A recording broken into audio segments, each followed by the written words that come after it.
झूठ मत बोलना, थोड़ा सा सत्य बोलना। सबसे पहली रोटी गौ माता की बनती है, पर सबसे आखिरी में गौ माता के मुंह में जाती है।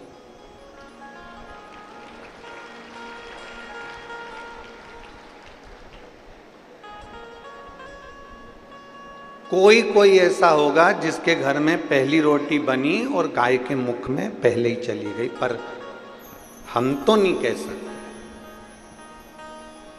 बोलो री जीजियों परतवाड़ा की, सत्य है कि गलत है? और मेरा विश्वास करता है एक भी जीजी मेरी झूठ बोलने वाली नहीं है, वो सत्य ही बोलेगी कि पहली रोटी गाय की बनती है, पर महाराज जी वो रोटी सबसे पहले गाय के मुख में नहीं जाती है, डब्बे पर रखी रहती है, फिर धीरे धीरे घर का पूरा फैलारा उड़ जाता है, सब खाना खाकर चले जाते हैं, भोजन करके चले जाते हैं। तब दोपहर में या शाम के 3-4 बजे जब गाय आती है तब वो रोटी उसके मुख में जाती। बनी कब थी? सबसे पहले। गई कब? सबसे आखिरी। अब वो रोटी में चींटी हो गई, पानी पड़ गया, थोड़ी कड़ली ठट हो गई, थोड़ी सूख गई, उस पे जो सब्जी या शक्कर या गुड़ रखा था वो भी चींटियों ने घेर लिया। आखिरी में वो गौ माता के मुख में गई। अब पहली रोटी ही अगर बनी थी और वो गाय माता के मुख में चली जाती तो पुण्य 4 गुना मिलता कि नहीं मिलता? बोलो, जम के बोलो जरा। मिलता ना। पर वो गौ माता के मुख में आखिरी में गई है। जैसे रोटी पहली बनी और आखिरी में गाय के मुख में गई, उसी तरह हमारा जीवन है। हम जब ताजी रोटी रहते हैं, छोटा बच्चा रहता है, तो कहते हैं अभी इसकी कोई पढ़ने की उम्र है, अभी कोई इसकी भगवान के भजन करने की उम्र है, अभी कोई इसकी कथा सुनने की उम्र है। हमने वो रोटी को धीरे धीरे सेक कर रख तो दिया, पर वो रोटी धीरे धीरे बढ़ते बढ़ते बढ़ते बढ़ते जब बुढ़ापा आता है, तब लोग कहते हैं कि मैंने बचपन तो गंवा दिया, जवानी गंवा दी, अधेड़ी गंवा दी, पर जो आखिरी बुढ़ापा, तब लोगों के समझ में आता है कि अब मैं बुढ़ापे में भगवान का भजन करूंगी। तो भगवान भी कहता है जब रोटी ताजी थी तब मुझे दी नहीं, और आखिरी में जब ये रोटी पूरी सड़ गई तब तू ला जाकर मुझे दे रही है। तो वो किस काम? उस रोटी का मतलब क्या? और बचपन खेल में खोया, जवानी नींद भर सोया, और बुढ़ापा देख कर रोया, सिराने मौत हंसती है। बचपन खेल में खोया, जवानी नींद भर सोया, बुढ़ापा देख कर रोया, सिराने मौत हंसती है। अंत समय में जब बुढ़ापा आया तो मृत्यु भी तुम्हारे ऊपर हंस रही है कि बचपन गवा दिया, जवानी गवा दी, अधेड़ी गवा दी। रोटी ताजी थी, भगवान को नहीं दी। रोटी ताजी थी, परमात्मा को नहीं दी। शरीर अच्छा था, जब भगवान को नहीं दिया। और जब रोटी पूरी गल गई, शरीर पूरा बेकार हो गया, आंख से दिखाई नहीं दे, कान से सुनाई दे नहीं दे, मुंडा में सारा सोफा सेट निकल गया।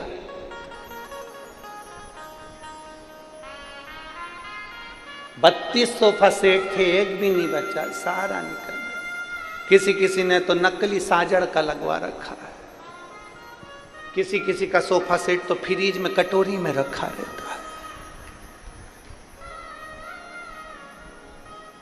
है। एक बार किसी का सोफा सेट, बच्चे लोग जो झोली लेकर आते हैं, उसमें किसी का दान में आ गया था।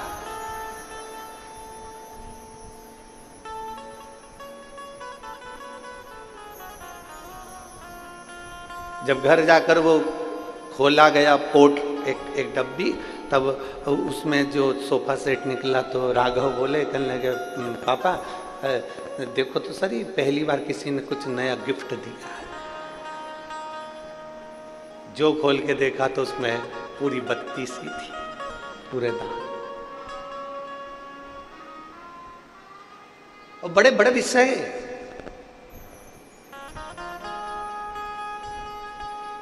चाबी की याद आती है ताला खोलते समय। बोलो बोलो जम के, सही बात है। चाबी की याद कब आती है? ताला खोलते समय। चश्मे की याद आती है अखबार किताब पढ़ते समय। दांत की याद आती है खाते समय, और भगवान की याद आती है मरते समय।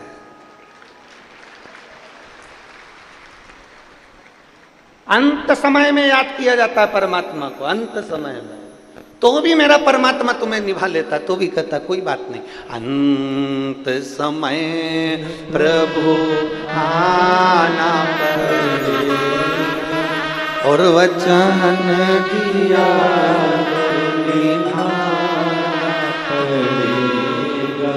आए ना आए प्रभु कुटुंब कबीला, अंत समय प्रभु आना पड़ेगा, वचन दिया तो निभाना पड़ेगा। अंत समय में उस परमात्मा की याद आ रही, अंत समय, और तो भी निभा रहा। किसी ने गौ माता से पूछा, गौ माता एक बात बताओ, सबसे पहली रोटी घर में बनती है और सबसे आखिरी में तुम्हें मिलती है, तुम दुआ देती हो कि बद्दुआ देती हो?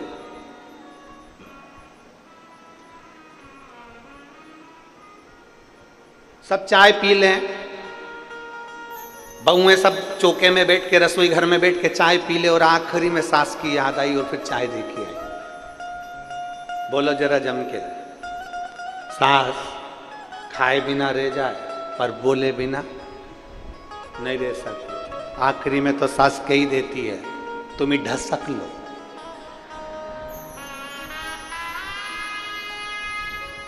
तुम ही चर लो, तुम ही खा लो। अब याद आई मेरी याद आप कर रही हो। जब तुमने सबने चाय पी ली तब याद आई, तो तुरंत गर्म करके लाके मेरे को दे दी। सास अपशब्द कह सकती है, किसी को बहुत लेट अगर भोजन दिया जाए, सब खा ले उसके बाद दिया जाए, तो वो भी अपशब्द कह सकता है। पर गौ माता कहती है कि मुझे पहले बनी हुई रोटी आखिरी में भी मिलती है ना, तो भी गौ माता कहती है तो भी मैं, जो मुझे रोटी देता है, जो बनाता है, जिसकी कमाई से अन्न आया हुआ होता है, और जिसने जमीन में अन्न को बोया हुआ होता है, और जिस पसीने की कमाई से ये धन आया हुआ होता है, मैं पूरे परिवार को तार देती हूँ, पार लगा देती हूँ। वो गौ माता का,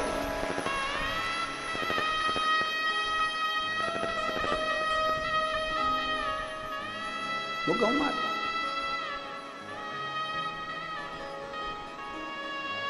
भले तुम बाद में दिए तो भी उसने कल्याण कर दिया।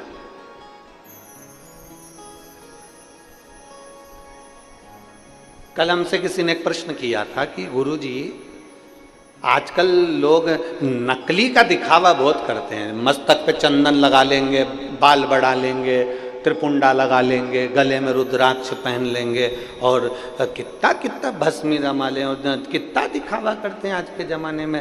आप कुछ कहते नहीं हो? हमने कहा क्या कहें, शिव महापुराण की कथा तो यहाँ तक तुलसीदास जी कहते हैं कि तुलसी झूठे भगत को, तुलसी झूठे भगत को मान रखत भगवान।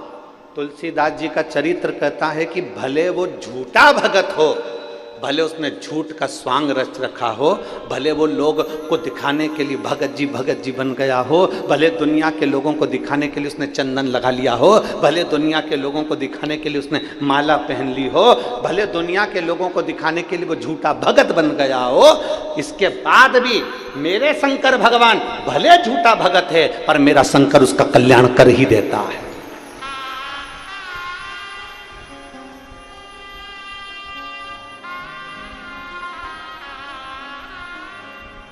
तुम सच में भगवान की भक्ति करो, चाहे झूठ में करो।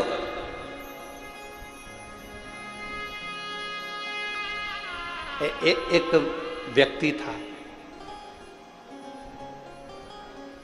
वो रोज मंदिर में जाता और गीता जी का पूरा पाठ करके भगवान को सुना देता। पूरे अध्याय 18 के तो भगवान को सुना, गीता जी का पाठ का, पूरे के पूरे पाठ का।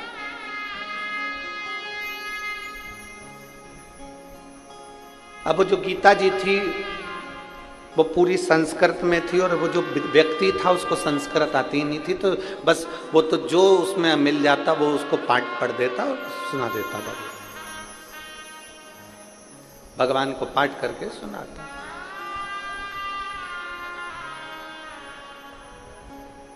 18 साल हो गए उसको गीता जी का पाठ करते करते मंदिर के अंदर, परंतु उसकी जो संस्कृत में जो मंत्र बोलता था वो सब टूटे फूटे जो उससे बन जाता वैसे। 18 साल के हो गए पाठ करते करते, एक दिन मेरे भगवान उसके सामने प्रकट हुए, और मेरे द्वारिका नाथ, मेरे कृष्ण, मेरे कन्हैया, मेरे द्वारकाधीश, मेरे गोवर्धन नाथ, मेरे श्री जी बाबा, मेरे ठाकुर जी, मेरे लाडले, मेरे गोपाला, मेरे कृष्ण उसके सामने प्रकट हो गए। और प्रकट होते से नारायण ने कहा, क्या मूर्खता कर रहा है? रोज सुबह से उठकर आ जाता है, गीता जी का पाठ करने बैठ जाता है, और पाठ का एक भी श्लोक तो अच्छा नहीं बोलता, सब टूटा फूटा बोलता है, बंद कर। इतने में तो वो व्यक्ति उठा और खूब जोर जोर से नाचने लगा। अब भगवान ने पूछा, क्यों रे, मैं तुझे डांट रहा हूं और तू नाच रहा? मैं तुझे डांट रहा हूं और तू नाच रहा है, क्यों?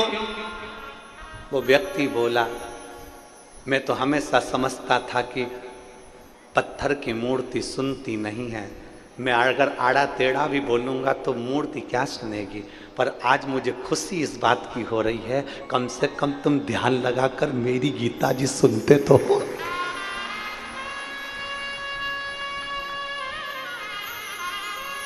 तुम ध्यान लगाकर मेरी गीता जी सुनते तो हो कि मैंने गलती क्या करी है, तुम ध्यान लगाकर सुन तो रहे हो कि मैंने क्या बोला। भगवान कृष्ण ने उस व्यक्ति को उठाया और अपने हृदय से लगा लिया। कृष्ण कहते हैं, कोई झूठ से जपे चाहे सत्य से जपे, मेरा नाम जपने वाला एक दिन पार उतर ही जाता है। मरा मरा कहे सो राम निकल गया, तो पार उतर गया। आप भले किसी भी भाव से जपो, पर जपो, आप किसी भी भाव से मंदिर जाओ पर जाओ। हमसे लोग कहते हैं तुमने दुनिया के लोगों को लालची बना दिया, जो भी मंदिर जाता है कुछ ना कुछ मांगने के लिए जाता है। हम कहते हैं कैसे भी जाए, यहाँ शास्त्र कह रहा है, तुलसी झूठे भगत को मान राखत भगवान। कैसे भी जाओ तुम भगवान के मंदिर तो जाओ, तुम एक लोटा लेकर जल भरकर भगवान के दरवाजे तो पहुंचो। तुम्हारी देने की आदत तो डालो कि घर से भरा हुआ लोटा लेकर रोज मंदिर में जाते हो और भगवान को देते हो। 3 दान बड़े होते हैं, कन्यादान, गौदान, जलदान। जल का दान इसलिए आप लोगों से हम हर कथा में कहते हैं कि अपने घर से आना तो पानी की कितनी बोतल लाना? 2। साथ में क्या लाना? छाता। साथ में क्या लाना? बिछाने का और ओढ़ने का। मान लो टेंट में जगह नहीं मिले तो अपनी चादर बांधी बैठ गए, छाता लगाया बैठ गए। पानी की 2 बोतल लाने का इसलिए कहते हैं कि एक बोतल का जल तो तुम पी लो और दूसरी बोतल तुम्हारी अड़ोसन पड़ोसन पीछे वाली धड़ोसन।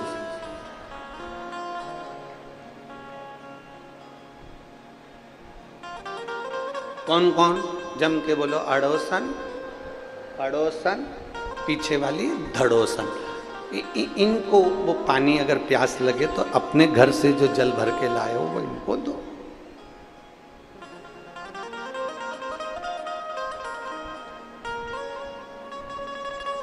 तो एक जनी ने पूछा, गुरुजी तुम पीछे वाली को धड़ोसन क्यों कहते हैं? हमने कहा कुछ भी गलती करेगी ना धम्म सेक देगी, इसलिए उसका नाम धड़ोसन।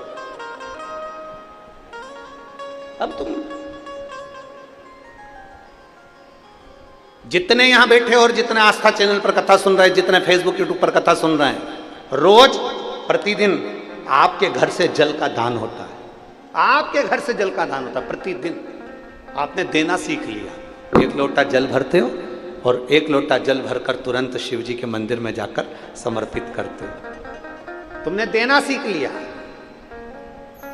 और जिसने संसार में देना सीख लिया, मेरे भोलेनाथ भी फिर उसको देना चालू कर देते हैं, फिर उसको रोकते नहीं।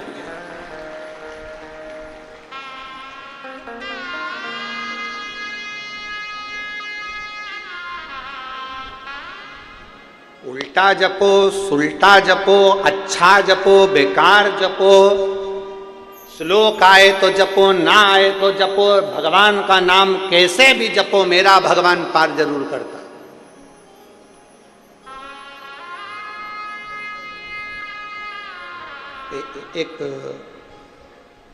एक व्यक्ति शहर में ठाकुर जी का भगवान का दर्शन करने के लिए गया। भगवान के दर्शन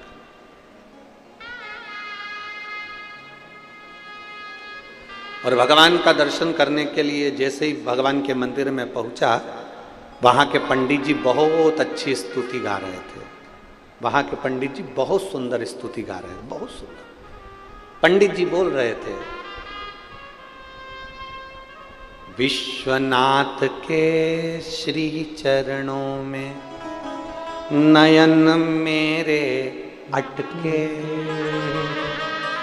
आप भी बोलो एक बार प्रेम से, विश्वनाथ के श्री चरणों में नयन मेरे अटके। फिर से बोलो एक बार, विश्वनाथ के श्री चरणों में नयन मेरे।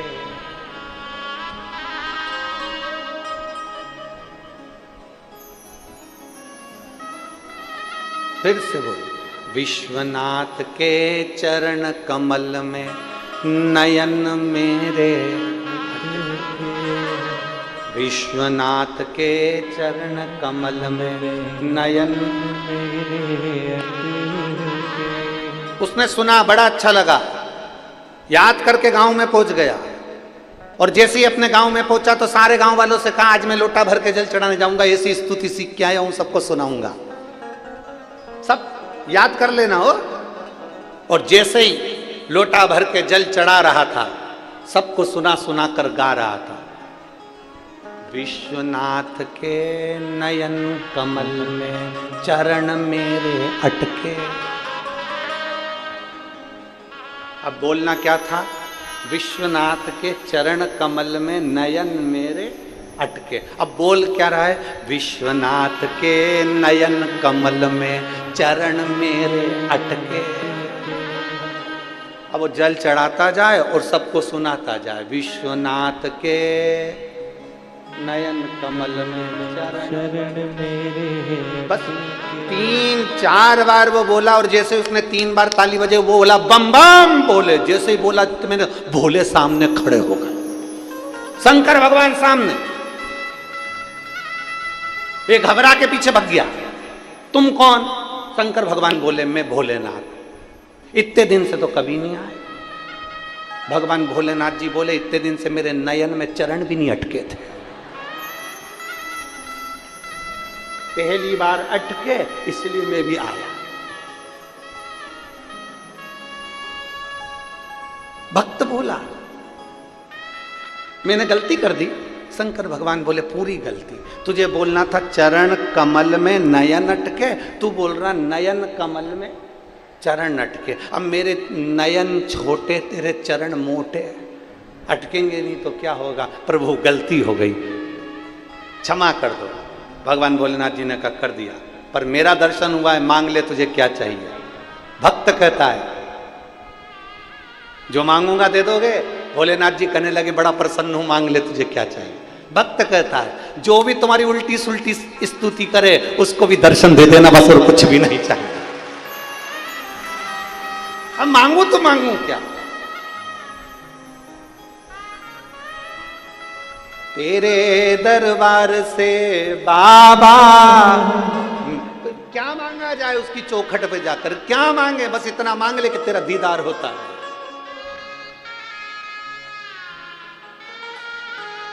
केवल तेरा दर्शन होता है, केवल तेरा।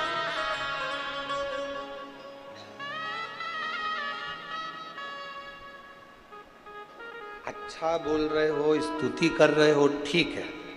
मंत्र आया ठीक, नहीं आया ठीक, नाम तो भोलेनाथ जी का ले रहे हो। शिव की स्तुति में आप जैसा भजना चाहो वैसा मिल जाए। शंकर भगवान को आडंबर पसंद नहीं है। तुम्हारे दुनिया के लोग कितना भी आडंबर कर लें, 4 घंटे तक खूब जो आडंबर करना करो। एक साधारण सा भगत आता है, 1 लोटा जल लाता है, शिव जी को चढ़ाता है, बेलपत्री धोता है, वही बेलपत्री शिव जी को चढ़ा देता है, मंदिर की सफाई कर देता है, मंदिर का श्रृंगार कर देता है, उन्हीं चढ़े हुए फूल से ही भगवान को वापिस सजा देता है। वो अपने साथ फूल भी नहीं लाया, जो थे उसी को उठा लिया और वापिस भगवान का श्रृंगार कर दिया। इतने में तो भी मेरा शंकर प्रसन्न है। एक पत्र है,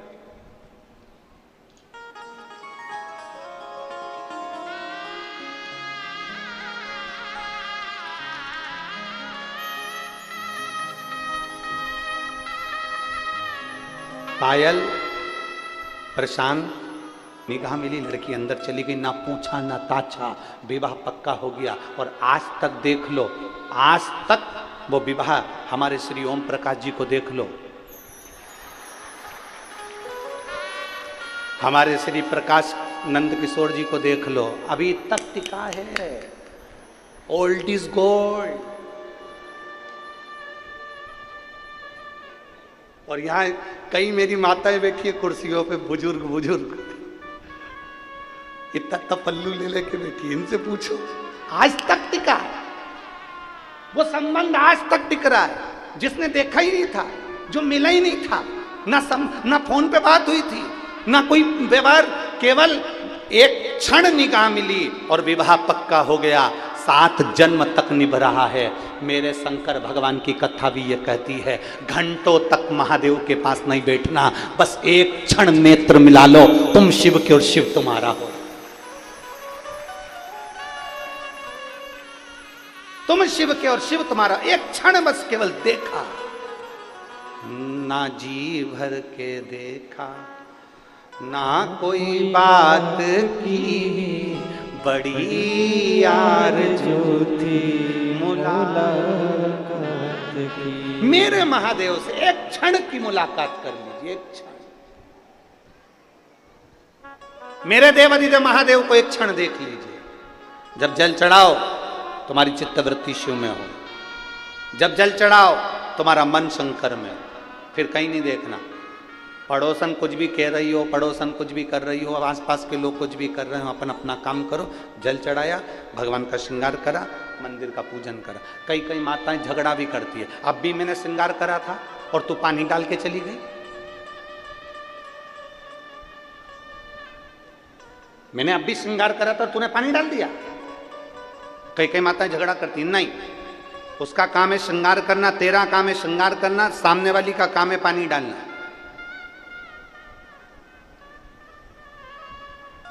तूने श्रृंगार करा, तेरा काम तूने कर लिया ना, उसका काम वो कर रही है। अपने को नहीं टोकना कि तूने पानी क्यों चढ़ाया, मैंने श्रृंगार करा था ना।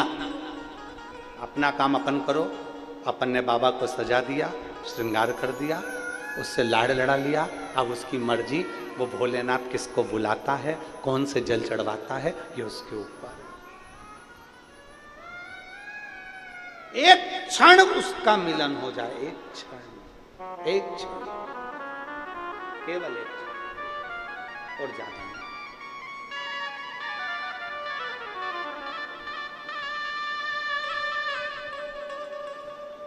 वो हम एक लाइन पहले गुनगुनाते थे, गाएंगे नहीं भी, केवल गुनगुना लेंगे। हो हम पहले बहुत गुनगुनाते थे।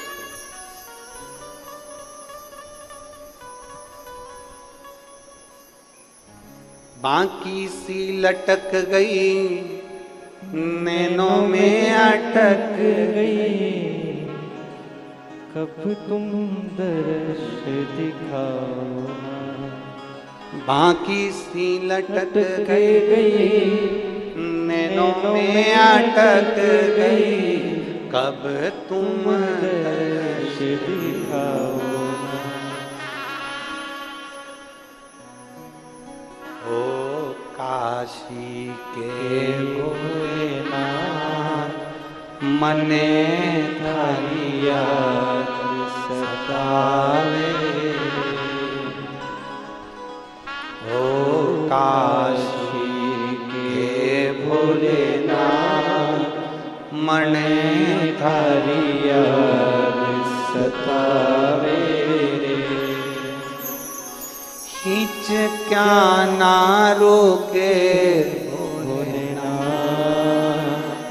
हिच क्या ना रोके भोलेनाथ मने थारी याद सतावे रे ओ काशी के भोलेनाथ मने थारी याद सतावे रे।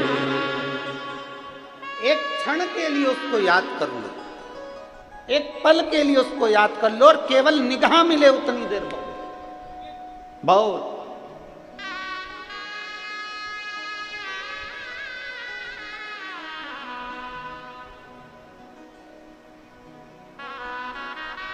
महाराज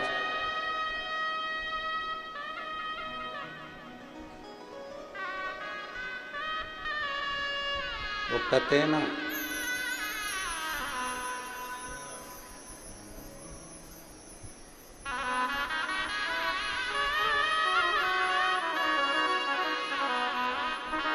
हम जितना ग्रहण कर रहे हैं,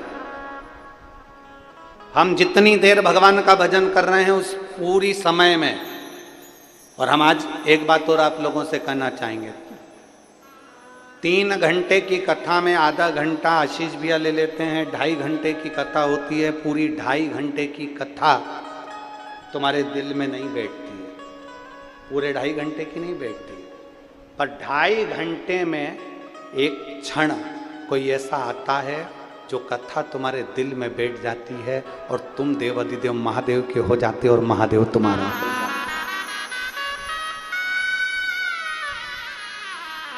कई लोग कहते हैं गुरुजी कोई जरूरी है क्या सबके हृदय में शंकर बैठेगा?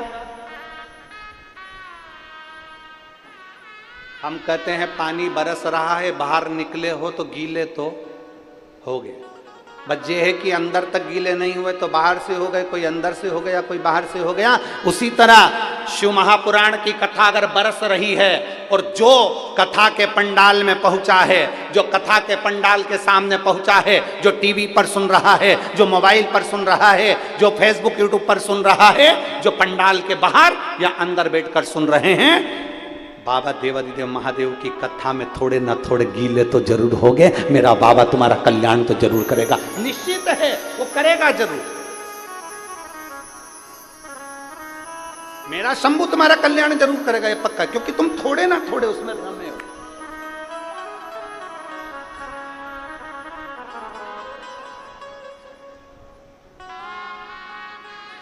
महाराज बस इतना सा निवेदन है कि 3 लोगों से थोड़ी दूरी बनाकर चलना, तो भगवान के मिलने में देरी नहीं आएगी। 3 लोगों से बचना,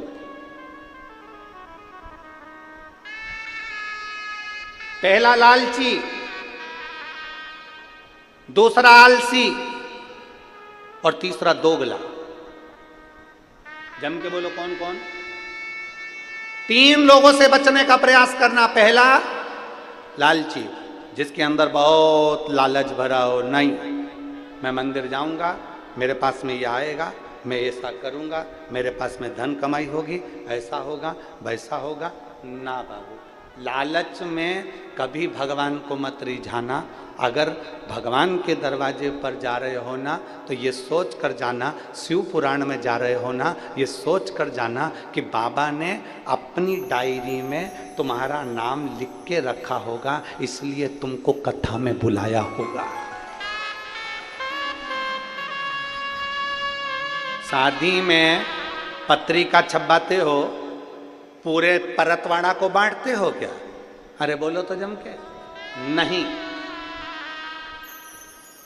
तुम्हारा मन होता है तुम उसका नाम लिखते हो, भैरू सिंह, राम किशन, रामलाल, ये कमलाबाई, बिमलाबाई, जो तुम्हारा मन पड़ता है तुम उसको बुलाते हो।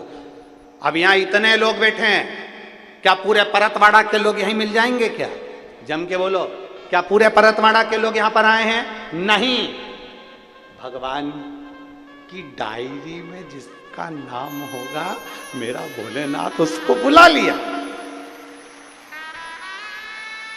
इतने सारे लोगों को, परतवाड़ा वालों को, इतने सारों को शादी में नहीं बुला सकता कोई व्यक्ति। जिससे उसकी पहचान है उसको बुलाया जाएगा, जिसका उसको कल्याण करना है उसको बुलाया जाएगा, जिसको साड़ी देना है, जिसको गिफ्ट देना है, जिसको आजकल तो महिला संगीत भी अलग से होता है, महिला संगीत में भी उसको बुलाते हैं जिनको गिफ्ट देना होता है, नहीं तो बुलाते हैं। और वो भी देख लेते हैं, देवरानी जेठानी दोनों आई हैं तो हम एक ही देंगे, हो गिफ्ट देना है तो देख। माता पूजन के बुलाए में बुलाया तो सोचकर, सत्यनारायण जी की कथा में बुलाया तो सोचकर किसको बुलाना है किसको नहीं बुलाना है। शादी की सालगिरह है 25वीं, कजन कौन सी जुबली बोलते हैं? हाँ सिल्वर, गोल्डन भी होती है। हाँ ठीक है, ऊपर होती नीचे होती है?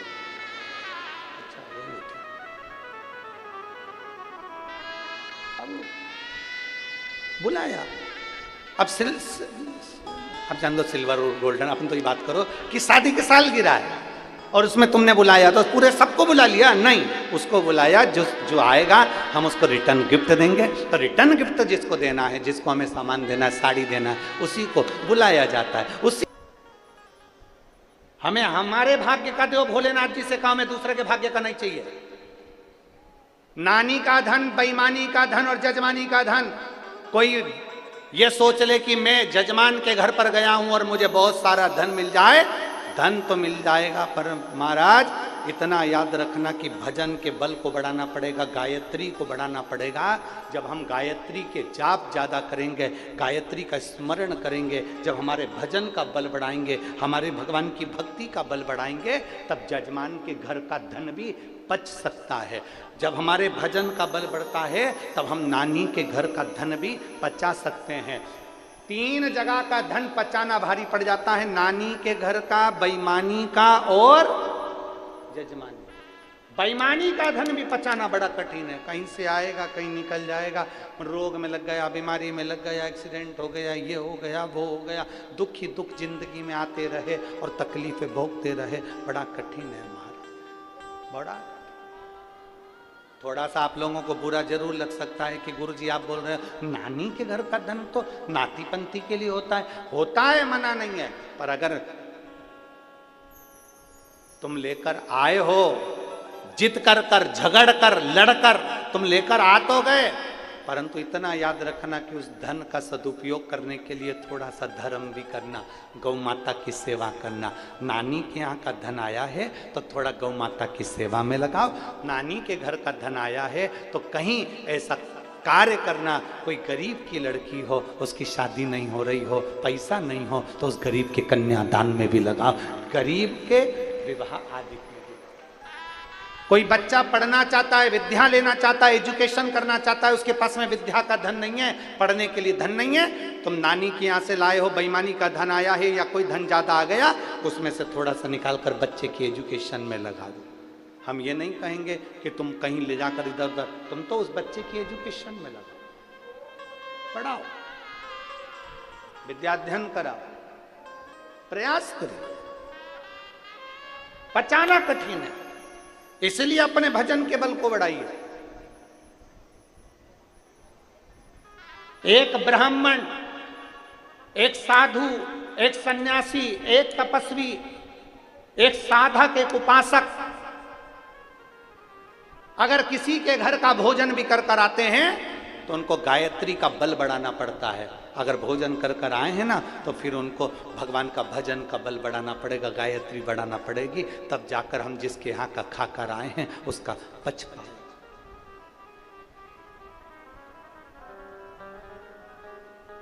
आप सबको मालूम है 7 दिन की कथा में से 4 दिन हम किसी से नहीं मिलते, और यहाँ जजमान बैठे हैं जिनके घर पर हम ठहरे, यजमान पत्नी भी बैठी हुई, इनसे पूछो, प्रकाश नंद किशोर जी से, उनकी धर्म पत्नी जी बैठी हुई हैं, लता जी, उनसे पूछिए, या फिर श्री ओम प्रकाश जी बैठे हैं, उनसे पूछिए, या उनकी धर्म पत्नी बैठी हैं सीमा जी, उनसे पूछिए, क्या गुरु जी इनसे मिले?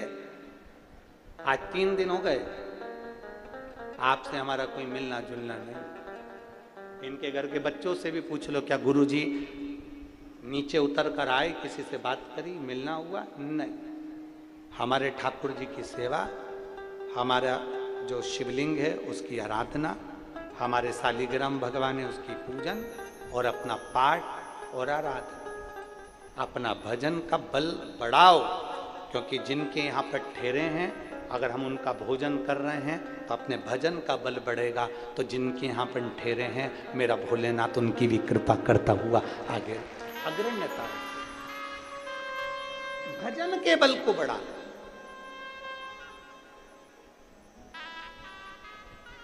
किसी भंडारे में से भोजन कर कर जाओ तो भजन के बल को बढ़ाओ।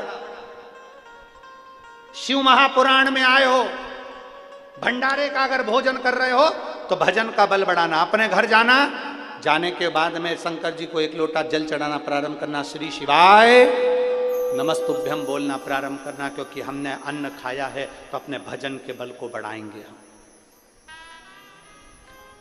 अपने भजन के बल को बढ़ाओ, कैसा भी करो, कैसा भी करो, पर करो। बहुत कठिन में पछता है हम, बहुत कठिन। शिव महापुराण की कथा कर रही है, भगवान शंकर का चरित्र कर रहा है। शिव महापुराण की कथा कर रही है। भगवान देवाधिदेव महादेव ने समझाने का प्रयास किया ब्रह्मा जी को, देवाधिदेव महादेव ने समझाने का प्रयास किया था देवऋषि नारद को। नारद जी से भी भगवान शंकर ने कह दिया था, नारद तुमने कामदेव पर विजय प्राप्त कर ली, पर इतना याद रखना, ये किसी के पास जाकर मत बोलना कि तुमने कामदेव पर विजय प्राप्त कर ली। पर नारद जी नहीं माने, अपने अहम में डूबे थे देवऋषि नारद। अपनी गुणवत्ता दिखाने के लिए भगवान नारायण के पास पहुंचे, और देवऋषि नारद ने भगवान नारायण के पास जाकर कहा, जिसको शंकर भगवान नहीं जीत पाए, जिस कामदेव पर शंकर भगवान विजय प्राप्त नहीं कर पाए, उस कामदेव पर विजय मैंने प्राप्त करी है। भगवान विष्णु के नेत्र से जल बह गया। जिस शंकर की आराधना मैं करता हूं, उस शंकर की निंदा आज देवऋषि नारद के मुख से सुन रहा हूं। शिव महापुराण की कथा कहती है, शंकर की निंदा करने वाला और शंकर की निंदा सुनने वाला, इन दोनों को पशु की योनि मिलती है, इन दोनों को पशु का मुख मिलता है। और हुआ, देवऋषि नारद जी ने भगवान शंकर जी की निंदा कर दी थी, इसलिए बंदर का मुंह लगा था। और भगवान नारायण ने शंकर जी की निंदा सुन ली थी, इसलिए घोड़े का मुंह लगा था। हयग्रीव अवतार हुआ। कोई निंदा कर रहा है शंकर जी की। और एक और बात अपने भीतर उतार कर रखना, शिव खुद की निंदा सहन कर लेते हैं, शंकर खुद का अपमान सहन कर लेते हैं, पर शंकर अपने भक्त का अपमान कभी सहन नहीं कर पाते हैं। उसका जवाब तो मेरा देवाधिदेव महादेव देता जरूर है, थोड़ा देरी से देता है, पर देता जरूर है। शिव खुद के अपमान का जवाब भले ना देंगे, शंकर अपना अपमान सहन कर लेंगे। शिव अपना अपमान सहन कर सकते हैं, पर अपने भक्त का अपमान सहन नहीं कर सकते। उसका जवाब देवाधिदेव महादेव देता है। समय आता है, समय की प्रतीक्षा करना चाहिए। इसलिए बार बार कहते हैं, मत बुरे कर्म कर बंदे वरना पछताएगा, भगवान की आंखों से तो बच नहीं पाएगा, तू बच नहीं पाएगा। अरे ओ अज्ञानी मत करना, तेरे कर्म का फल भी तू ही पाएगा, जैसा किया तूने तेरे आगे आएगा। मत बुरे कर्म कर बंदे वरना पछताएगा, भगवान की आंखों से तो बच नहीं पाएगा, तू बच नहीं पाएगा। प्रयास करिए। देवऋषि नारद को समझाया, नारद तुमने कामदेव पर विजय प्राप्त करी पर यह बात मत बोलना। नारद मानने को कहाँ तैयार हो, उन्होंने जाकर बोल दिया भगवान विष्णु को कि शंकर भगवान कामदेव को नहीं जीत पाए थे, मैंने जीता। शंकर भगवान में इतना बल नहीं था जितना बल मुझ में था।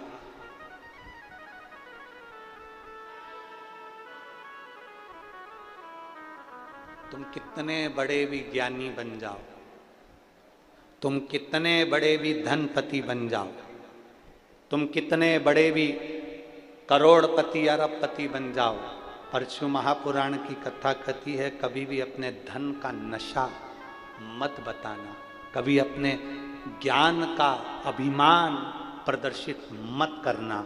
तुम कितने बड़े भी ज्ञानी बन जाओ, ज्ञानी जो पुरुष होता है वो देखता है मौन रहकर, मेरे शंकर जैसा चुप रहकर धारण करते जाता है, धारण करते जाता है।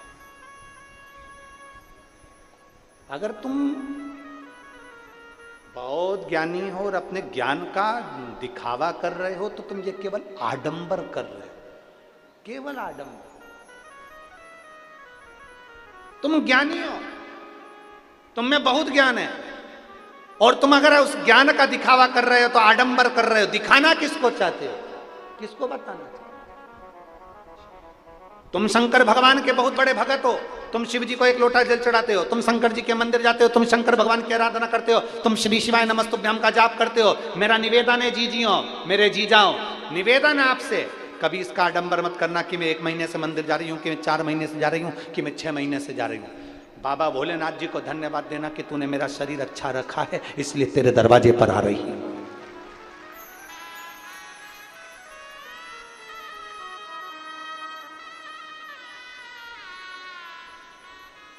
भगवान देवादिदेव महादेव को धन्यवाद दो कि तूने मेरा शरीर अच्छा रखा है, जो तू तेरे दरवाजे पर बुला रहा है। अगर ये शरीर बेकार हो जाता, लकवे जैसी बीमारी हो जाती, पैरालिसिस लग जाता, कोई किडनी, कोई लीवर, कोई कैंसर जैसा रोग, कोई मालूम पड़े ट्यूमर जैसा हो जाता, तो लोग पलंग पर पड़े देते, कौन तेरे मंदिर पर आता। भोलेनाथ जी से कहते रहना, बाबा इतनी कृपा बना कर रखना कि मरते दम तक भी तेरे मंदिर पे बुलाते रहना। पलंग पर मत पटकना, जमीन पर मत पटकना, हॉस्पिटल में मत पटकना, तेरे दरवाजे पर बुलाते रहना। इस शरीर को चलाते रहना और तेरी चौखट पर बुलाते रहना। बाबा इस शरीर को दूसरे के अधीन मत करना, बाबा ऐसी कृपा करना कि मैं अपने कपड़ों को खुद पहन सकूं, मेरे कपड़े कोई दूसरे ना पहनाए, ऐसी अधीनता मत देना। हॉस्पिटल में ले जाकर मत पटक देना, कहीं किसी दशा में मत पटक देना। बाबा ऐसी कृपा करना कि मैं अपना काम खुद कर सकूं, अपने शरीर का प्रयोग मैं खुद करूं। चलकर तेरे दरवाजे पर आऊं और फिर निवेदन करूंगा परतवाड़ा की जीजियों से, निवेदन करूंगा फेसबुक यूट्यूब पर कथा सुनने वालों से, निवेदन करूंगा आस्था चैनल पर कथा सुनने वालों से कि भगवान से प्रार्थना करना कि तुम्हारे नजदीक में कथा हो। और अगर भगवान ने तुम्हें 4 व्हीलर गाड़ी दी है, ट्रैक्टर दिया, ट्रॉली दी, गाड़ी दी, पिकअप दी, मोटरसाइकिल दी, भगवान ने तुम्हें साइकिल दी, तुम भगवान ने तुम्हें गाड़ी दी है, तो भगवान से प्रार्थना करना कि मेरे नजदीक में जब कथा हो तो मैं भी 4 लोगों को अपनी गाड़ी में बिठाकर कथा सुनाने के लिए लेकर जाऊं। ऐसी कृपा, ऐसी दया करना कि मेरी गाड़ी सत्संग के काम आए, ऐसी दया तो करना, ऐसी कृपा। बेकार शरीर किसी और अन्य काम में आए, झूठ बोलने में, कपट बोल करने में, छल बेईमानी में काम में आए तो क्या मतलब, क्या मतलब?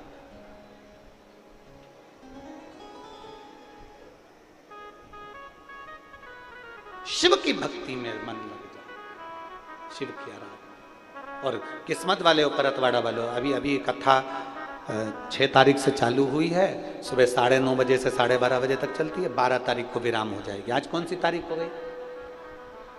कितने दिन की कथा और बची है? 4 दिन। 12 तारीख को विराम हो जाएगी। 16 तारीख से कुरुद छत्तीसगढ़ में शिव महापुराण की कथा दोपहर में 2 बजे से 5 बजे तक प्रारंभ हो जाएगी।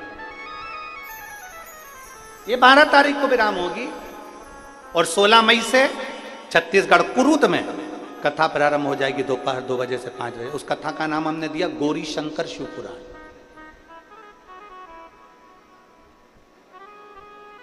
वहां प्रारंभ। मिले मौका अपने नजदीक में भगवान से कहना ये शरीर ऐसा बनाकर रखना तेरी कथा में पहुंचता रहे। एक पत्र है, पत्र थोड़ा लंबा ज्यादा है पर के सामने और देवऋषि नारद को बंदर का मुंह लगाना पड़ा। भगवान नारायण ने निंदा सुन ली तो घोड़े का मुंह लगाना पड़ा। हयग्रीव अवतार हो गए। रामचरितमानस में आता है नारद जी को बंदर का मुंह लगा था। केवल निंदा, कुछ भी कह देना, कुछ भी बोल देना सरल है, पर उसका भोगना बहुत कठिन है।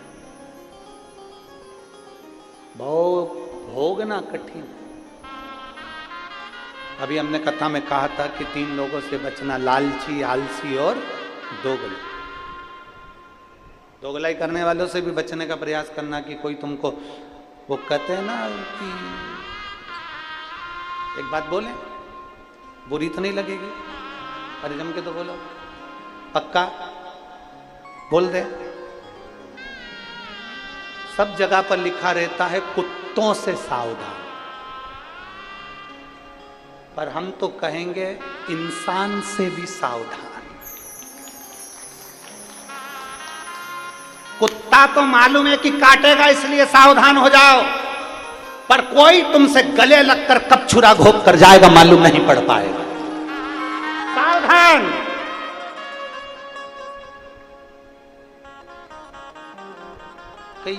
कई लोग आते हैं कथा के अंदर, भक्त आते हैं, भजन करने वाले आते हैं तो चोटते भी आते हैं।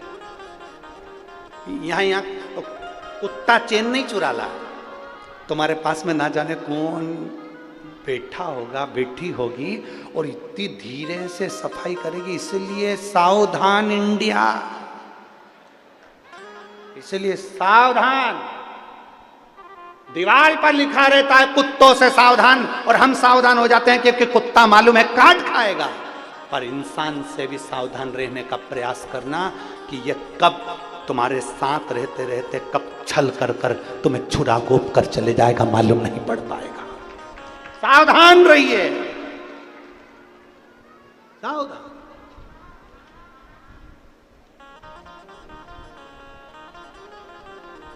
बहुत सावधान।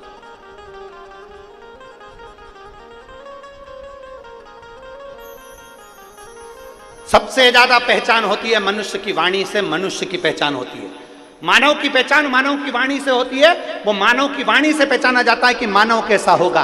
अगर एक पहचान व्यक्ति की करना है तो उसकी वाणी से पहचान करी जा सकती है। अगर बहुत ऊंचे पद पर बैठने वाला बहुत सरलता के विषय में, नम्रता के विषय में बात करे, समझ लेना वो सहज सरल होगा। मालूम पड़े कठोरता के विषय में बात करे, समझ लेना ये भीतर से भी ठीक नहीं है, कभी भी छुरा घोंप कर जा सकता है। वाणी की मिठासता से उसको समझने का प्रयास करें। वाणी की देवऋषि नारद भजन करते करते भगवान विष्णु के पास पहुंच गए। निंदा कर दी, निंदा करते से ही उनको बंदर का मुख लग गया। भगवान नारायण को घोड़े का मुख लग गया क्योंकि निंदा सुनी थी। अगर कहीं शंकर भगवान की निंदा हो रही हो, बन सके तो जवाब देना, नहीं बन सके तो उठकर चल देना, हमें नहीं सुनना। बन सके तो जवाब दो, नहीं बन सके तो उठ के चल दो, हम नहीं बोल सकते, हमें नहीं सुनना। तू कर निंदा, तेरे को भगवान ने निंदा करने के लिए पैदा करा। माता के गर्भ से तू हुआ इसलिए क्योंकि भगवान ने तुझे गिफ्ट में पैदा करा है कि तू जगत की निंदा करे। कर निंदा। शिव की कोई निंदा करे वहां से उठकर चल दो, हमें नहीं सुनना, हमें नहीं सुनना।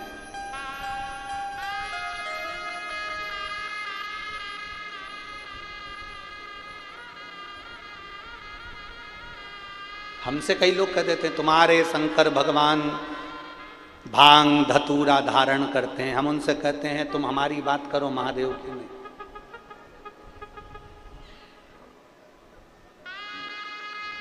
फिर कोई प्रश्न करता है शंकर भगवान ऐसी प्रेरणा दे रहे हैं, भांग पीते हैं तो दुनिया के नए नए नवयुवक लड़के लड़कियां भांग पी रहे हैं, ये प्रेरणा देना चाहिए। हमने कहा शंकर भगवान ने तो विष भी पिया था, लिया पी ले।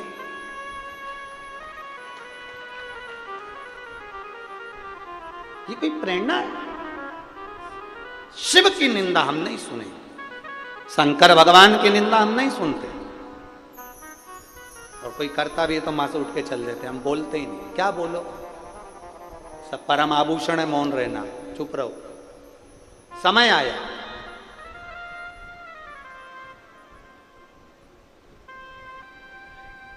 भगवान शिव और सती का जब विवाह हुआ तो सती माता को लेकर बाबा कुंभज ऋषि के आश्रम में गए।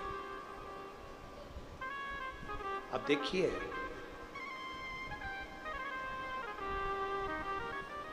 कुंभज बाबा ने कथा कही, अगस्त ऋषि ने,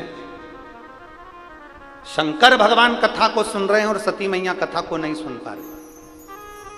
बैठे दोनों हैं, कथा सुनने के लिए बैठे दोनों हैं। कुंभज ऋषि के दरवाजे पर, अगस्त बाबा के दरवाजे पर मेरे देवाधिदेव महादेव भी बैठे हैं, तो सती माता भी बैठी है, कथा सुनने के लिए दोनों बैठे हैं। पर शंकर भगवान कथा को सुन पा रहे हैं और सती मैया कथा नहीं सुन पा रही। उसका कारण केवल एक है, शिव जी का मन तो कथा में लगा है, पर सती का मन इसलिए नहीं लगा क्योंकि जब शिव और सती आए थे तो कुंभज ऋषि ने उठकर प्रणाम कर लिया था। कुंभज ऋषि ने उठ के प्रणाम कर लिया था। सती मैया ने मन में विचार करा, कथा करने वाला, कथा बाचने वाला जब हमको प्रणाम कर रहा है तो कथा क्या सुनाएगा। कथा बाचने वाला कथा सुनने वाले को प्रणाम करता है, इसलिए करता है क्योंकि तुम इतना अपना घर परिवार छोड़कर कथा सुनने के लिए आए हो तो तुम्हें प्रणाम करेगा। और कथा बाचने वाला कथा सुनने वाले को इसलिए प्रणाम करता है क्योंकि कथा बाचने वाला तो चौकी पर बैठता है, कथा सुनने वाला जमीन पर बैठता है। जो जमीन पर बैठता है वो जमींदार होता है, जो चौकी पर बैठता है वो चौकीदार होता है। आप जितने लोग जमीन पर बैठे हो सब जमींदार हो। बाचने वाला को प्रणाम करो, आपको नमन है। हम भी यहाँ आते हैं, व्यासपीठ को नमन करते हैं, व्यासपीठ को प्रणाम करते हैं, और व्यासपीठ को प्रणाम करने के बाद आप लोगों को नमन करते हैं कि आप इतनी इतनी दूर से धूप में चलकर ना जाने कितना कितना दूर से कथा को श्रवण करने के लिए यहाँ पहुँचे हो। भगवान देवाधिदेव महादेव की कृपा आप सब पर हुई है और आप सब शंकर का एक अंश अवतार हो, इसलिए बाबा की कथा में पहुँचे हो, क्योंकि बाबा ही बाबा के भक्त को बुला सकता है। सती मैया का मन नहीं लगा, सती मैया का मन विचलित हो गया।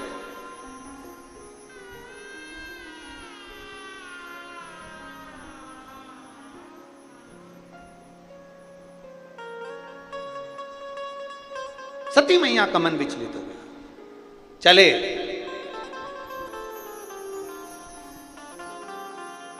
कथा का नियम है, कथा में बैठकर हाथ जोड़कर जो मांगेंगे वो मिलता है।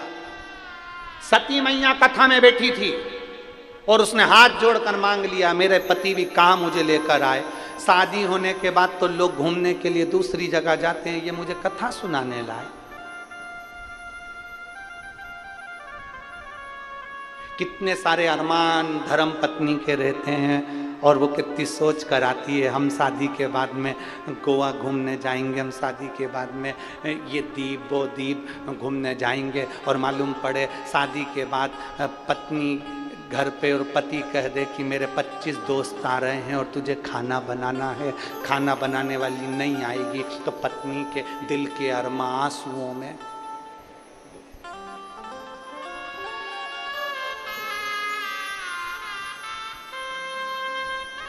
क्या मतलब आने? सती मैया के मन में बात आ गई। सती मैया ने सोचा मेरे को तो जाना था पति के साथ में भ्रमण करने के लिए, और भोलेनाथ जी लेकर आ गए कथा सुनने के लिए। अब मन लगे। एक नियम है, शादी के बाद में दूल्हा दुल्हन को सत्यनारायण जी की कथा सुनवाई जाती है। बोलो सही है कि गलत है? अरे आपके यहाँ होता है कि नहीं होता हमको नहीं मालूम, पर हमारे इधर तो होता है। इधर होता है क्या? दूल्हा दुल्हन आते हैं ना, तो उनको दोनों को बिठाते हैं और पंडित जी आते हैं, सत्यनारायण की कथा सुनाते हैं। ये नियम कहाँ से चालू हुआ? ये शंकर जी से चालू हुआ। शंकर भगवान के विवाह जब सती माता से हुआ था तो सती माता को लेकर कुंभज ऋषि की यहाँ कथा सुनने गए थे। उस दिन से नियम बनाया गया कि दूल्हा दुल्हन को शंकर भगवान के पवित्र आनंदमय कथा का रसतत्व ग्रहण कराया जाए, इसलिए सत्यनारायण की कथा सुनाई जाती है। और उसमें देखा जाता है दोनों में मन किसका लग रहा है।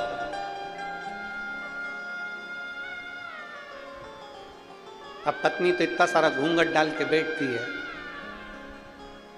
पंडित जी इति श्री रेवा खंडे प्रथम अध्याय, इतने में पत्नी कोई भी क्रिया नहीं करी, तो इतने में पति ने उसको, क्योंकि हाथ में फूल लेके बैठी थी, अब इनको क्या मालूम था, वो तो लगी घूंघट के अंदर।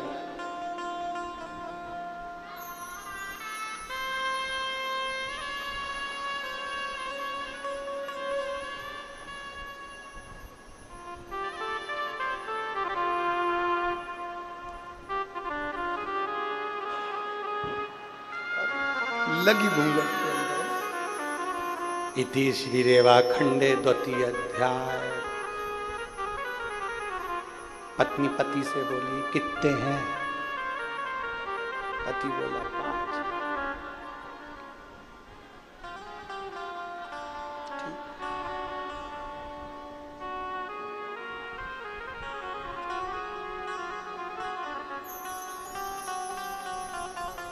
पति को भी समझ में आ गया शंकर भगवान की सती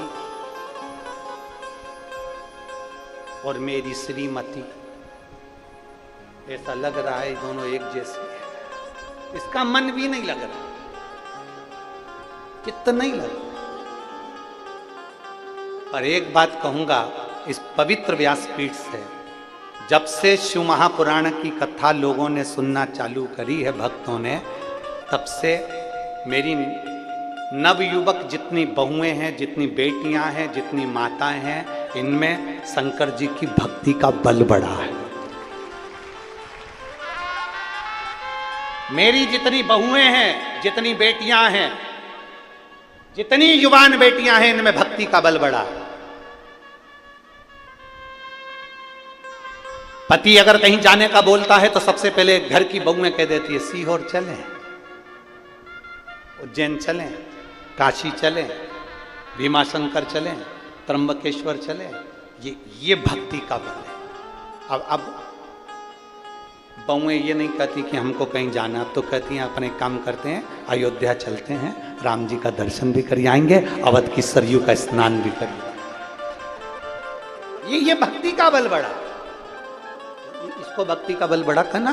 सती मैया मन नहीं लगा, सती मैया ने मन में सोच लिया इससे तो अपने प्राण त्याग देती तो अच्छा था, अपने शरीर को जलकर भस्म कर देती तो अच्छा था। कुंभज ऋषि ने विचार कर लिया, जो कथा में बैठकर मांगा है वही होता है। शंकर भगवान ने राम जी का दर्शन मांगा था तो उनको राम का दर्शन हुआ, और सती मैया ने अग्नि में अपने शरीर को त्यागने की बात करी थी, इसलिए उनका शरीर अग्नि में जलकर भस्म हुआ। जो मांगा था वो हुआ, जो मांगा। दक्ष प्रजापति के यहाँ यज्ञ चल रहा है, बड़े बड़े बहुत सबको बुलाया गया है, पर शिव को आमंत्रित नहीं करा गया था, क्योंकि शंकर भगवान सभा में दक्ष प्रजापति का सम्मान नहीं कर पाए थे।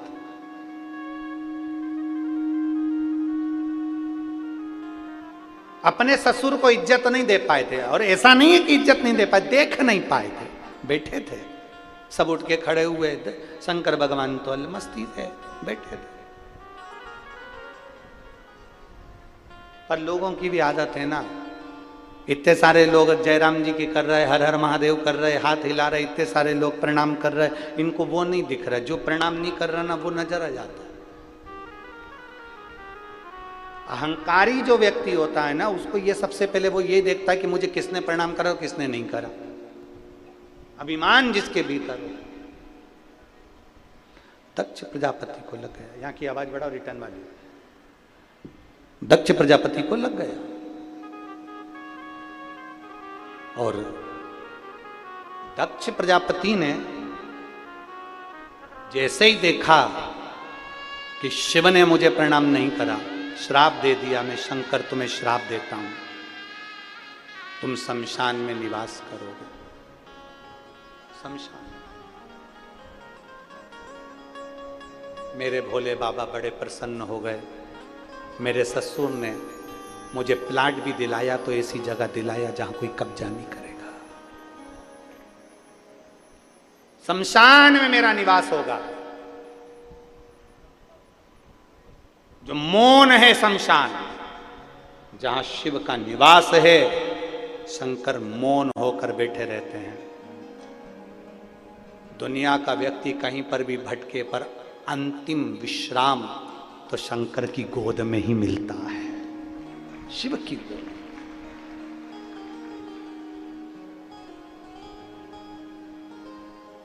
अंतिम विश्राम शंकर की गोद ही है, शिव की। इसलिए काशी को महाशमशान भी कहा जाता है, महाशमशान।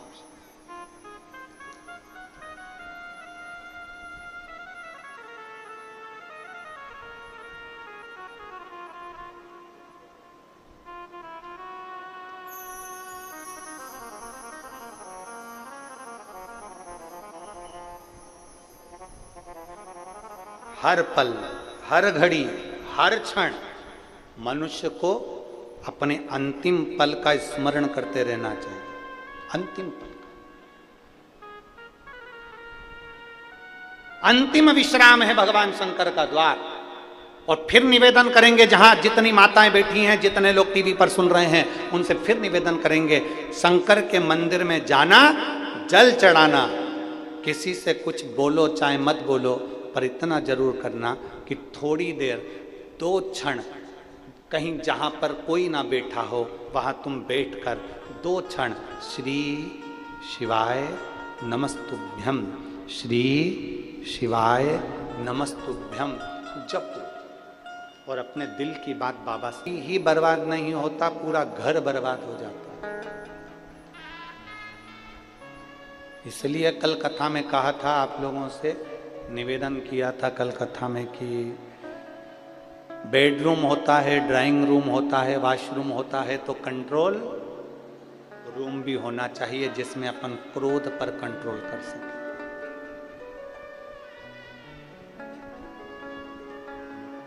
अपने गलत विचारों पर कंट्रोल कर सकें, अपनी गलत सोच पर कंट्रोल कर सकें, अपनी गलत वाणी पर अपन कंट्रोल कर सकें। एक रूम हो। वीरभद्र गए, पूरी यज्ञशाला को विध्वंस कर दिया।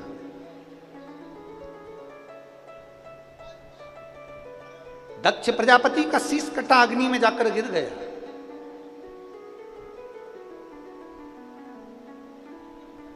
सारे देवताओं ने भगवान शंकर की स्तुति करी, तो शिव है जिनका एक नाम है भोला, आशुतोष, सरल, सहज। अगर कोई क्रोध भी करता है तो मेरा देव अधिदेव महादेव उसको क्षमा कर देता। सबने स्तुति करी, भोलेनाथ बाबा, शंभु त्रिकालदर्शी, कैलाशी, अविनाशी, हे शंकर करुणा करिए। बाबा हे भोलेनाथ, दक्ष प्रजापति जो यजमान है उसका सिर कट गया है, अग्नि में गिर गया है, आप कुछ करिए। शंकर भगवान आए और उन्होंने बकरे का मुंह लगाया। बकरे का मुंह लगाने का कारण केवल इतना सा था क्योंकि दक्ष प्रजापति कह रहे थे, मेरा यज्ञ, मैं राजा, मैं दक्ष प्रजापति, जो बार बार मैं मेरा मेरा मेरा मेरा करता है, मरने के बाद वही बकरे का जन्म ले लेता है और आखिरी में एक दिन कट के मर ही जाता है। बहुत बचना चाहिए मैं संबोधन से और मेरे संबोधन से बचने का प्रयास। एक महाराज जी प्रवचन दे रहे थे, प्रवचन में महाराज जी ने कहा, मेरे मुख से 7 दिन तक गंगा बहेगी, तुम सब रोज आओ, डुबकी लगाओ। एक गांव का व्यक्ति अपने घर चले गया, पत्नी को आवाज लगाई, सुनती है। पत्नी बोली, क्या है? पिताजी की अस्थियां रखी थी, कहां है? पत्नी बोली, तुम गंगा जी जा रहे हो? पति बोला, तुझसे जितना पूछा जाए उतना बता, पिताजी की अस्थियां कहां हैं? पत्नी बोली वो लाल लाल थैली में टंगी है।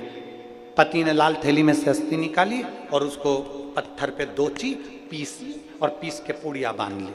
पत्नी बोली कहाँ जा रहे हो? पति बोला तू भी चल मेरे साथ, और कथा में जाके बैठ गया। पंडित जी ने फिर कहा मेरे मुख से 7 दिन तक गंगा बहेगी, तुम सब डुबकी लगाओ। इतने में खड़ा हो गया, रुको महाराज प्रसाद खाओ। और महाराज जी को जो पुड़िया दी, महाराज जी ने पुड़िया खोली। खोलने के बाद जो मुंह में डाली, डालते से वो तो हड्डी का चूरा था। जैसे ही मुंह में गया तो चर्र बोले।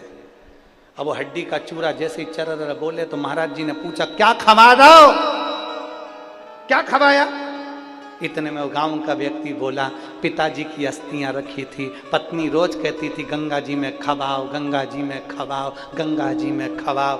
हमने सोचा गंगा बहुत दूर है, तुम ही बोले मेरे मुंह से रोज गंगा बह रही है, तो हमने यहीं खवा दी इसी स्थान पर। प्रयास करो। मेरा ये संबोधन ये ठीक नहीं है, इन संबोधनों से बचने का प्रयास करिएगा। इन संबोधनों से बचने का प्रयास करो।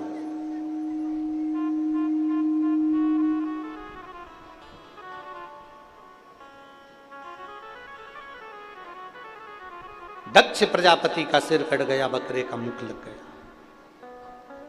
अब बकरा स्तुति करे तो कैसे करे? तो ये जो बम बम भोले बोलते हो ना, ये सबसे पहले दक्ष प्रजापति ने बोला था, बकरे का मुंह लगने के बाद। अब बकरा हिंदी तो बोल नहीं सकता, परतवाड़ा के बकरे हो तो अंग्रेजी बोल सकते हो।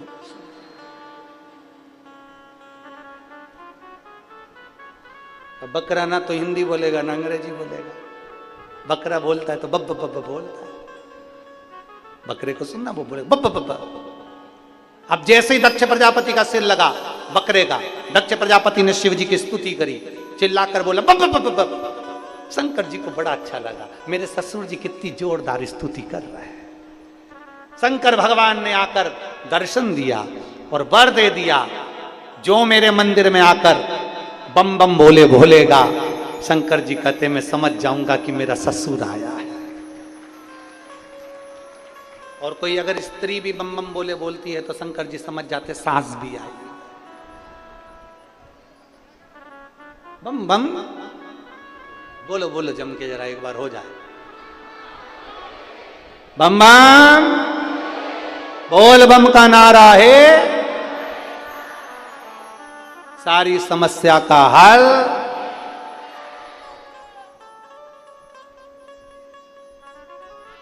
कोई लेट बनता है, कोई जल्दी बनता है, शंकर को जल चढ़ाने वाला एक दिन सेठ जरूर बनेगा।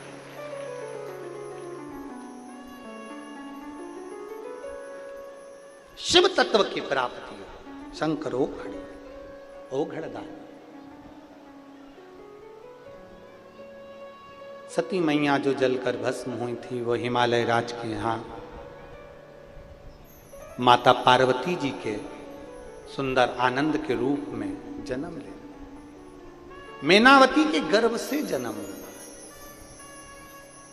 मैना, धन्या और कला, हमने पहले भी कथाओं में कहा है, पितरों की 3 बेटियां हैं। हम पहले भी कथा में आपको बता चुके हैं, सुनिए ना कथा आप लोगों ने, जम के बोलो, सुनिए ना। पितरों की 3 बेटियां, मैना, धन्या और कला।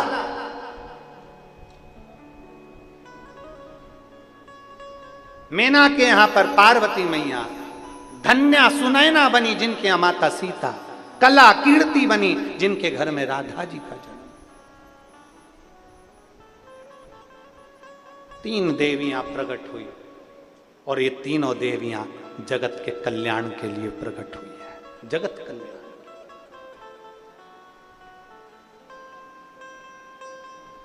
संपूर्ण विश्व के कल्याण के लिए 3 देवियों का प्रागट्य। पितरों की 3 बेटियां मैना, धन्या, कला के यहां 3 देवियों का प्रागट्य होना,